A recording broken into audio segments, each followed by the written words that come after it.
on this edition of the Ultimate New Orleans Sports Show. I think this team can be really good really soon, and I say let caution to the wind. I love it. We got to cheers to that. Jim has been toasty. That's the one thing when they do the end of the year evaluations, they can't go into that evaluation and go, man, let's just keep it the way it is. I mean, they have to change that.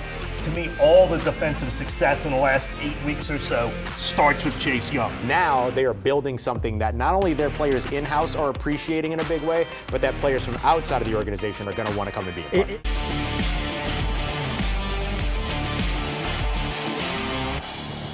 To another Ultimate New Orleans Sports Show, a post-Saints season edition. Thank you very much for being here with us. I am Ross Jackson. This is the illustrious Doug Mouton. Thank you very much for joining us here in our collaboration show here between WWL TV and the Locked On Podcast Network. We're going to spend a lot of time breaking down some Saints today, but of course, take a look at everything going on around New Orleans. 6-11, you know, for 4th Down on 4, we did a preseason show, and you know what you predicted the Saints record to be on that show? 5-12? No, you said 6-11. I'm sorry, I forgot I was a genius. You know what I said the record was? 6-11. I forgot. You know what Ricardo Lecompte said the record was? 6-11. We were all. No, Seth had 5-12. But the three of us were all exactly on the money. Yeah. All right, look, let's talk about Kellen Moore because there were a lot of questions about him. Yeah. A lot of people around town worrying about him when this team was 1-8. And by the end, you sort of saw everything he was doing. How are you feeling about Kellen? Take me through the genesis for you. How,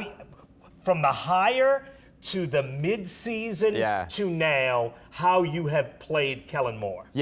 For me, the hire, I was at about a C on like an A to F, kind of thing. And then by the time that the offseason was kind of over, it was kind of at a B. I was feeling really good about him. He had the team out doing a bunch of these, togetherness, unity things. Interesting stuff. In the community, rebuilding and doing other things. I loved it. And then about mid-season, I got back to hovering around a C, potentially teetering on D grade area. But then everything kind of changed once he got his quarterback in, which was the big thing that we wanted to see how much of a difference it would make once he got Tyler Shuck, the guy that he selected in the draft in that offense. And then by the end of the season, I think you're feeling much better about where he is based on the most exciting 6-win season I think New Orleans Saints fans have ever seen. And the fact is, even in his role as a play caller, he's not the offensive coordinator, but he really is. Yeah, but offensive play caller. Yeah, certainly the play caller. In that role, he got significantly better and smarter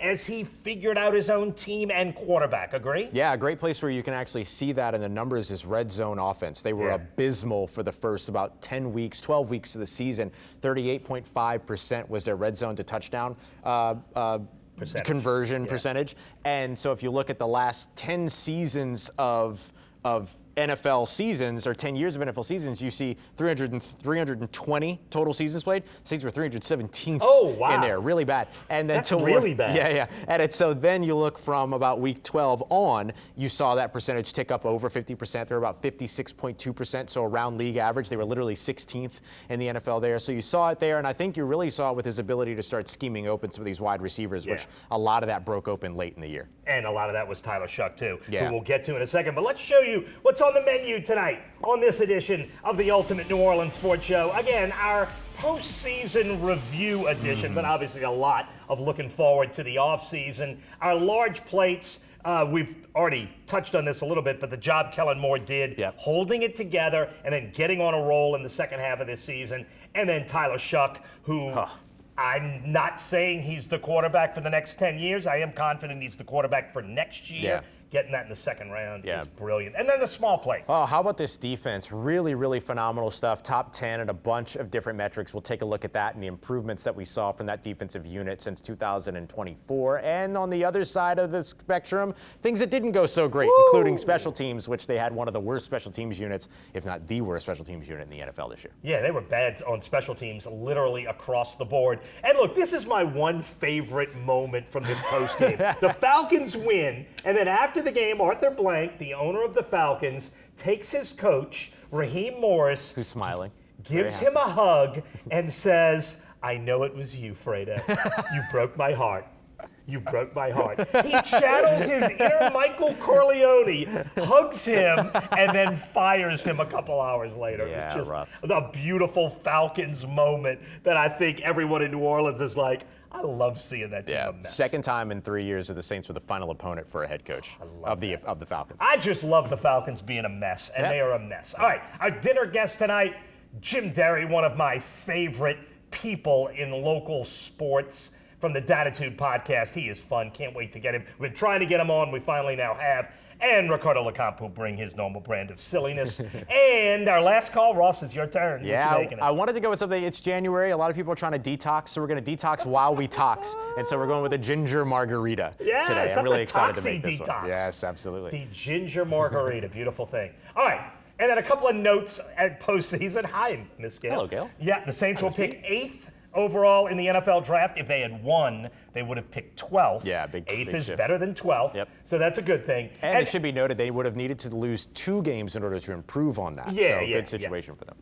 Here's the way the schedule was before the final game. You could see 7 home, 7 road opponents were locked in. There were 3 question marks which are determined by the placement in your division. If the Saints had won, these would have been their 3 opponents. It would have been the 49ers, the Chiefs, and the Washington Commanders. Instead, by losing that game, you flip those to the Cardinals, the Raiders, and the New York Giants. These are the actual opponents that the Saints will play. One of these is more ideal than the other. One is significantly And it's more the one that the ideal Saints got. It's than the the one that the other. Saints got. Yes, and in fact, all 3 of those teams that you now have are looking for new head coaches. Yeah. They will all be starting Yeah, over. right. How about that? Yeah, And no, instead of Patrick Mahomes and Christian McCaffrey and Jaden Daniels, you got 3 new staffs. Yeah, wow. How is that Good for a situation trade there. up by losing? And because of that, it also increases the amount of games they play against teams that had losing seasons in 25. They'll play 11 of those games in 2026. Now, obviously,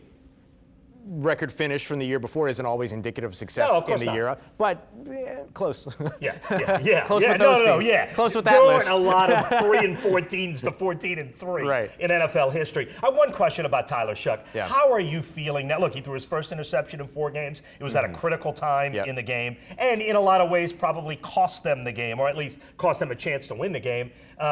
How are you feeling about him coming out of the last game? Yeah. Change at all? No, not at all. I think he's still somebody that should be considered a favorite for Offensive Rookie of the Year. The fact that he's a quarterback helps with that. NFL offensive awards always kind of tend to lean to the QB letters next to a name.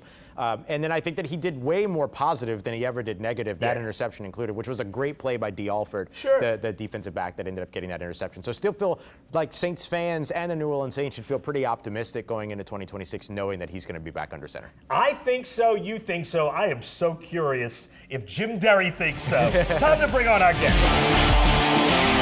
And we are now joined by our guests here on the Ultimate New Orleans Sports Show. That, of course, Ricardo Lecompte from here at WWL TV. This is Jim Derry from the Dattitude podcast, literally one of my favorite people in the New Orleans sports media. Jim, That's only because you beat me in fantasy. It is. It is true. Look, I bought a lot of cooking equipment on Jim Derry's money, so that is going to spread love. No Jim, you got to take him down. Come on. No, Jim is gotta exceptionally good. Just to at show you fantasy how much I was so happy to move the calendar to 2026 and not have to hear, his jibber Sorry jabber. for you. Jim is good. All right. Yeah. Jim, you're awesome, and we really appreciate you being here. And we also know that you are phenomenal when it comes to taking a look at like betting lines, numbers, and things like that. So I want to hit you with a question here. Now that we know the 2026 opponents, and we can all agree we don't know what they do in free agency, nor what the other opponents do in free agency. We don't know the offseason, so that's okay. But as of just right now, looking at the opponents, what would you set the Saints win total as? And then we should each kind of go over under. Yeah. All right, so first of all, the caveat obviously is it's not so much who they draft or who they pick up in free agency, it's actually their schedule. The schedule is really kind of what dictates what the over-under is in terms of when things are played. That has more to do with who they pick up in free agency. So with that caveat, I would say that right now, if I had to pick an over/under that Vegas is going to set, I would probably say 7.5. Yeah, that makes sense. Yeah. That makes sense. So, you had a 6-win season here that improved upon a 5-win season. And I know that 99% of Saints fans are going to automatically jump in on the over. Oh yeah, I think you're absolutely right. I think you're absolutely right. All right, so let's do it. Jim, let's save save Jim for last. Let's go over here with you, Ricardo. 7.5. 7.5. Okay. Even though I'm not a Saints fan, I'm hammering the over. Oh, yeah? And look, all right, so let's say they finish 4-2 like in the division, so there's 4 wins. And then we said that last place schedule. So what? You had the Cardinals, the Raiders, and the Giants. And you also still have the Browns on the schedule. Yes, because you have the AFC North as well. So like, who are awesome. Right. So there's 7. They don't have a head coach. Their quarterback. They sure don't have a right? quarterback. Baltimore will have a new head coach Right, as well. and I think more so like I would hammer the over. I know we have all these caveats set in, but I just like the direction of this team. And again, you're going into the offseason already having your quarterback position settled. Yeah. So if everything goes right in the offseason in terms of adding a playmaker, in terms of keeping most of these key free agents, and I'm talking about those veteran free agents in the locker room, and you kind of have some of that similar like meshing of the locker room, I feel good about that team hitting that over next season. Yeah, I love that. What about you? I will actually also go over. And I don't know how much further they go over. It might be 8 wins, it might be 9 wins, and that'll be enough to win the NFC South, apparently. For sure. But like somebody's got to actually win this stinky division as opposed to just a default. I guess you have the most wins, so here you go. But I consider, look, we said 11 games that they'll play against teams that had losing records in 2025. That's not always fully indicative, but I do think that a lot of those teams aren't going to make major strides over the course of the offseason. Yeah, for me, if it's 7.5, Jim, I am definitely hammering the over. And it's not just the schedule, although I love the schedule. It's not just the schedule, it's how much better they got in the last 6 or 7 weeks. And that's defensively, it's certainly Chase Young, to me, was the catalyst for all of it. You got better defensively, and your quarterback got better, and Kellen Moore got better calling plays for his quarterback. It wasn't like they won 5 early and then sputtered to the finish line. They were terrible early, terrible in the middle, and got okay by the end. And okay, with that schedule, I'm hammering over. Would you hammer over on 7.5? No. Before I answer the question, raise your hand if I changed it to 8.5, you would still take the over. Oh, now that becomes a lot more difficult. It's Doug Mouton fake money here. If it was 8.5, would you still take the over? Would I take the over? Yeah. If it was 8.5, if it was real money, I wouldn't bet it. Any 3 of you tell me no, I don't believe you because y'all are. Look, the hype for this team. No matter what, and I'm going to be part of it because I'm actually. So I'm going to give you the short answer. It's 7.5. I'm taking the over. Okay. Oh. If I have to take one side, I wouldn't bet. Yeah, because you have to. I would not bet $1 of real money on this. Okay. No, 100%. So, but that being said, how can you not be on the hype train right now? Yeah. After what you saw from Tyler Shuck and what you saw from this defense, somebody told me this and I didn't believe. I actually had to go look this up. The defense finished 9th in the NFL in yards allowed per game, and that is absolutely unbelievable. Yeah. And in the last 7 games, they were going back and forth with the Vikings, 1 or 2 or 2-1. Yeah. And they were. And now, granted, the schedule got significantly easier too, and that played a role. But they were really good down the stretch. The schedule was really easy in 2024 as well, and they were awful. They finished 4th against the pass. Yeah. And it really stems from what you said. Look, can Cam Jordan, first of all, will Cam Jordan come back? Right. Second of all, if he does come back, can he do anything like he did this year?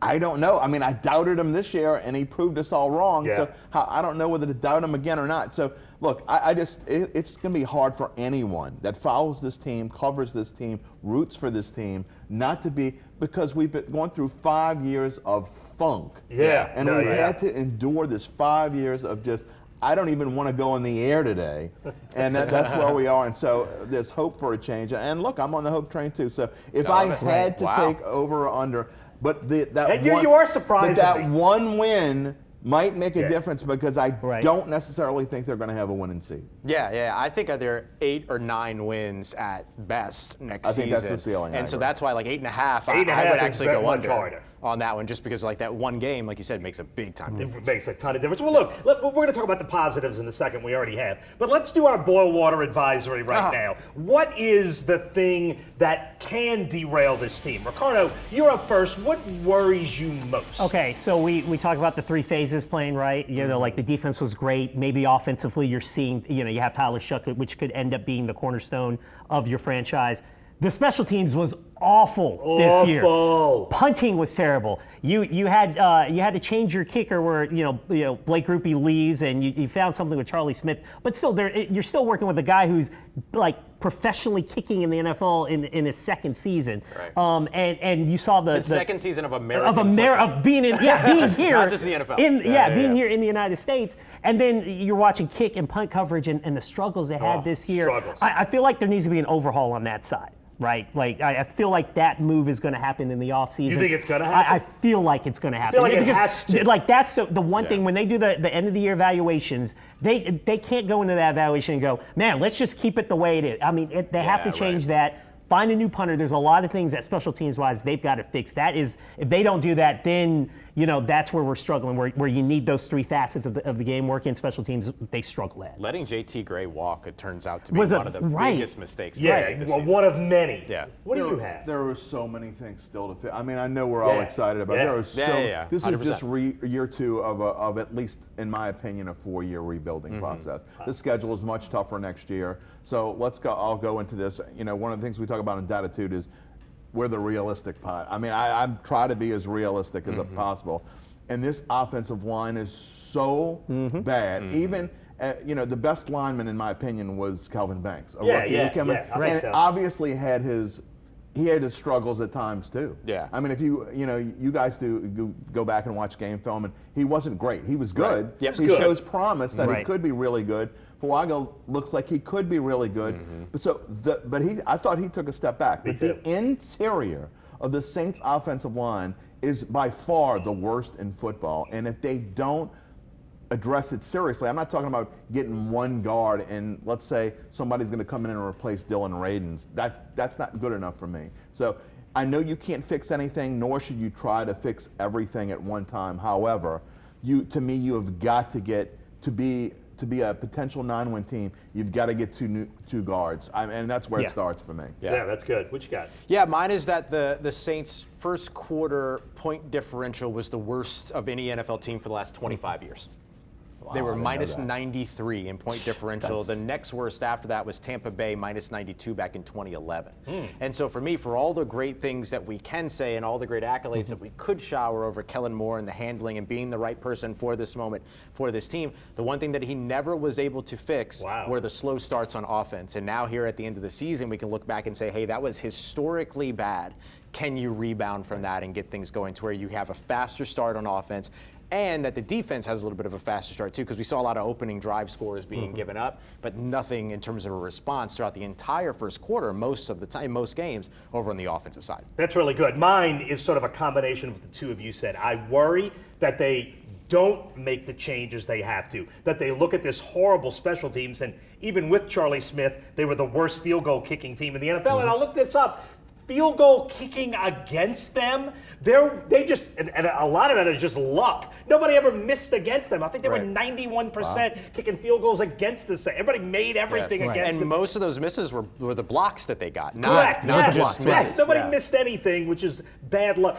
My worry is that Kellen Moore won't fire people and make the changes he has to make. I think he will, but that's a worry. And then my other thing is sort of what you touched on, that they just have too many holes to fix in one offseason. I agree. They need multiple interior offensive linemen. I think they need another edge rusher, and I think an elite kind of edge rusher. And I also think they need one more DB, and if you lose Alontae Taylor, maybe 2 more. And I think they need 2 new weapons of a top flight variety. You're not going to get all that in one offseason. They don't have a running back right now. That's what I mean. Alvin Kamara is going to be gone. I mean, I literally would be very surprised if Alvin Kamara is not a post-June 1 cut. Yeah. I really would be. And so with that, I mean, are you going to count on a 6th round running back? Are you going to count on Kendra Miller to be healthy this year? He's really going to be healthy. Audric Estime. I mean, you have to go, and that's why the draft sets up. And I know we're getting ahead of ourselves, but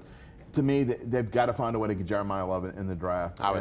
This whole offseason is about talent acquisition. Like, you need to get this roster. You need more talent on this roster. And that's sort of my point. Like, I think they need so much that I don't think they can get all of that in one offseason. You said 4 years. I'm not sure it's 4, maybe it's 3 if you can hit on a few guys this year. But like, I think in free agency, you got to get 2 interior offensive linemen in free agency because they're semi-affordable there, and that way you can spend your premium picks in the draft on those premium positions. So it's just a lot you need. Can I just counter real quick, though? I think they need to be careful. I agree with everything you said, but I think they need to be careful not to try to address everything. Because when you try to address everything, it's the same as when you have 3 quarterbacks and you have none. You need to focus on, to me, what are your 2 or 3 most important fixes that makes you competitive next year to win this really lousy division. And fix those things. Get yourself in position to maybe win the NFC South next year. Maybe 8-9 wins it again. Maybe 9-8. Your ceiling. Ross talking about maybe 9 wins. And work on that. And then when you fix that, then you can go into the 2027 draft, especially because it's going to be, the cap situation should really be cleared up by 2027. And then you can dive into free agency as well as have yourself a good draft. I think Mickey Loomis have 2 really good drafts in a row. If they have a 3rd in a row, they're really setting themselves up, I think, for 2027 to be like what Green Bay's done. And even though they've had some injuries and kind of vaulted Detroit there. for a short time. Exactly. That's beautiful stuff. You know what time it is now? Yes. Last call! It is time now for our last call, which of course Ross has described as a drink and a think. And Ross is making tonight's drink, which is what? Yes, I have our ginger margarita. So this is super simple. It's your usual classic 3-ingredient margarita, but instead of a standard simple syrup, we made a homemade ginger syrup. So we have that, and it's just 1 ounce of each, nice and easy. 1 ounce of your ginger syrup, 1 ounce of fresh squeezed lime juice. The only type of lime juice I drink. That's right. And fresh squeeze. 1 ounce of the tequila blanco, which we're going with Lalo today. So did Mouton squeeze the limes by himself? We did. We both did it together. We ran both. That's awesome. There is no video of us squeezing. We'll make sure to find some video. No one wants that. So now, while Ross is making the final one, he's made 3. He's going to do the last one so you can see the hand movements. Ricardo, why don't you go first on your last one? Okay. You know what I had fun in Week 18 watching? The mess in the NFC South. I love the fact that 3 teams ended up 8-9, and we had a 3-way tie trying to figure out who's going to be the representative of the NFC South. This division is atrocious. It's not good, and that's one of the reasons why you should be optimistic as a Saints fan, because it feels like the Saints have their stuff together. I don't know the other 3 teams in this division because you've already got Atlanta changing head coaches. And general managers as well. I don't know if in Carolina, I don't know, Dave Canales has done an okay job, but I don't know if Bryce Young is the future there at quarterback. And then with Tampa, you feel like they've just been like stuck in mediocrity for these last few years. I mean, you've been winning the division, but you've been like 9-8 and 8-9. So this is one of the reasons why I'm also optimistic about the Saints is because I don't think there's going to be opposition in this division for a few years. And this year, with 3 teams finishing the way they did, man, it stinks. Yeah, I love that. It stinks. Jim, what you got for us? Well, I'll say this. For about 10 or 11 years ago, my good friend on the radio, Dave DeCorbier, Dave. he gave me the moniker of Derry Downer. Yeah, I've heard that. And it's more because I'm realistic about the future than I am about So you think everyone's wrong who says that, and you're right? Well, I think that you don't feed into the hype. Exactly, I don't feed into the hype. Right. So what I'm going to tell Saints fans this year is to forget about all that. Get excited about the future. What? No, I said what? Back in the Jerry Upper. Back after the draft, I was like, why the hell are they drafting this 26-year-old dude who's going to come in and the highlights were terrible. This guy, who is this guy? Tyler Show? I mean, they already have Spencer Rattler. They can pick Rattler. Shuck, it doesn't make. Throw him into the air and pick one. It doesn't make a difference. I was wrong. I think this dude, and I'm gonna say to Saints fans, go ahead. It's okay to get hyped up about your team because I think in 2 or 3 years, I think this coach has made such strides along the year between this coach, Chase Young, the young defensive players, and if they get a running back and they shore up this offensive line, I think this team can be really good really soon, and I say let caution to the wind. I love it. I love it. We got to cheers to that. Jim has been toasting to Derry upper. Yes. To be an upper. Cheers. Oh, that's delicious. You know what? Not only do I like fresh squeezed That is limes, really good. but I love ginger.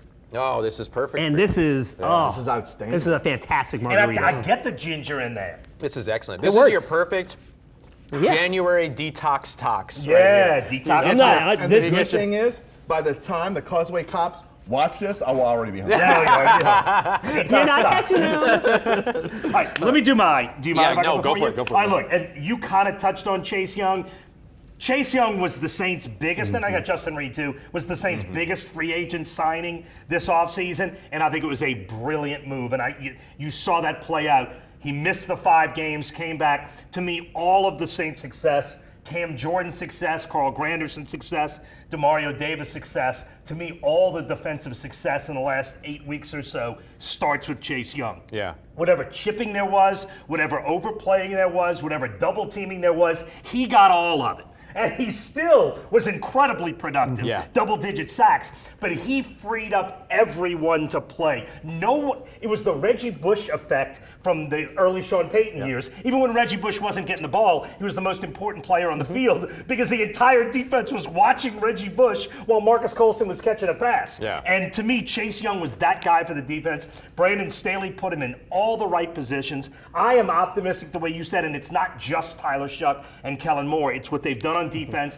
Chase Young told me, I asked him after the game in Atlanta, he said, I want to be a Saint forever. I said, is this the best situation you've ever been in? He said, I want to be a Saint forever. I love it here. And he played like that. Brandon Staley coached around him like that. It was a brilliant marriage. And I love that duo of Staley and Chase Young as his number one going forward. I love that. Yeah, That's the really good. Washington organization just did not fit. It was a disaster. He said he never met the owner. Yeah, never. Isn't that crazy? Yeah. That's what he said. Well, Daniel he said this organization is different. How do you but not look, meet the owner? And look, people can hate on Gail Benson if they want, but the players like Chase Young feel appreciated, and that's one of her positives. Okay, I'm sorry. Yours. No, you're good. Yeah. You actually, we're doing a very good job setting each other up, because mine is that one of the biggest wins that the Saints had this season, beyond just finding Tyler Shuck, is that they created a program that their players want to be a part of. And so Chase Young, to how he wants to be a Saint forever. Chris Olave, who we've surprisingly not talked about today, but 1 touchdown shy of that 100, 1,010 season. He would have been the first player in Saints history to do that. Said that the blood clot situation is something that's like, okay, no big deal, everything's fine, and everything moved on. So good news from him there. But every one of these players that gets an opportunity to say, hey, I want to be a part of this, always says, I want to be a part of this. They don't have to say that. They don't have to say anything at all if they don't want to. And here's why I think that's important. Because not only is it important within your organization, players from outside of the organization see that. And for the past couple of years, I don't know if the Saints organization has been a team or a place that players want to come and join. Now they are building something that not only their players in-house are appreciating in a big way, but that players from outside of the organization are going to want to come and be a part of it. Isn't it crazy in that locker room, like with Cam and Demario, they almost have like a renewal, like they feel like, hey man, like a rebirth. Yeah. And it's and part of that is that, you know, you have success, and part of that is because you know that this future of the, like, it's bright, where they can go, you know what, if we stick around, who knows, a couple of years down the road, something good could happen. Here's the big thing, real quick. If I would have told any of the three of y'all back in August that the Saints would win 6 games, they'd get swept by Atlanta, but the feeling would be completely different, and there'd be 95% positivity among Saints fans. Would any of you believe? Well, I did say 6 wins. We all did say 6. That was the only thing. Everything else, no. We would have said, well, things must have gone really well for Tyler Shuck. That's probably what we would have said. Jim, thank you for being here. You were awesome. Thanks so much. Thank you for watching this edition of the Ultimate New Orleans Sports Show.